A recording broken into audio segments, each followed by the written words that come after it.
حضرت علی رضی اللہ تعالیٰ عنہ کو مولود کعبہ کہا گیا، یعنی ان کی پیدائش خانہ کعبہ میں ہوئی. کس لیے؟ کتنی حضرت علی چوتھے خلیفہ؟ مجھے نہیں پتا اس کا. آپ نے کہاں پڑھا گیا؟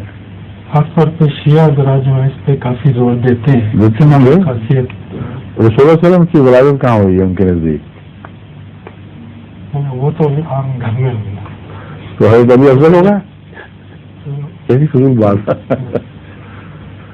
اول تو فضول باتیں نہیں گھڑی ہوئی ہیں. آپ کافی معلومات ہے شیعوں میں رہتے ہیں. جیسے کہانیاں پڑھ کے جب بھی آپ آتے ہیں کوئی نہ کوئی سوال من گھڑت باتوں پہ مبنی بیان کرتے رہتے ہیں. سند مانگا کریں پہلے اور نتیجہ پوچھا کریں کیا نتیجہ نکلتا ہے. پھر وہ غلط نتیجہ نکال نہیں سکتے، غلط سند کو ثابت نہیں کر سکیں گے. پہلے سند مانگیں پھر نتیجہ پوچھیں پھر ان پر جرا کریں اس کے بعد.